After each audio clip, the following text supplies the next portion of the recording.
Gangster মেয়ে প্রথমবার স্কুলে এসেছিল। ক্লাসে ঢুকেই সে সবাইকে সতর্ক করলো, আমার সাথে ঝামেলা করো না। কিন্তু ক্লাসের বাচ্চাদের এতে কিছুই যায় আসে না। কেউ কেউ তো হেসে ফেলল। মেয়েটার সৌন্দর্য আর স্টাইল দেখে পুরো ক্লাসের নজর কেড়ে নিল। এমনকি একটা দুষ্ট ছেলে তাকে দেখে মুচকি হাসলো। একদিন ক্লাস পরিষ্কার করার দায়িত্ব পড়লো মেয়েটার উপর।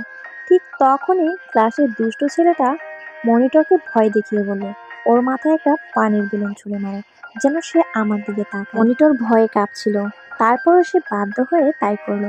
বেলুনটা ফেটে গেল আর মেয়েটার মাথা ভিজে গেল। এগুলো সব দোষ মনিটরের ঘাড়ে চাপিয়ে দিল। মেয়েটা রাগ আর ধরেই রাখতে পারল না। সে সঙ্গে সঙ্গে মনিটরের কাছে চলে গেল আর বলল, সত্যি করে বলো, কে করেছে এই কাজ?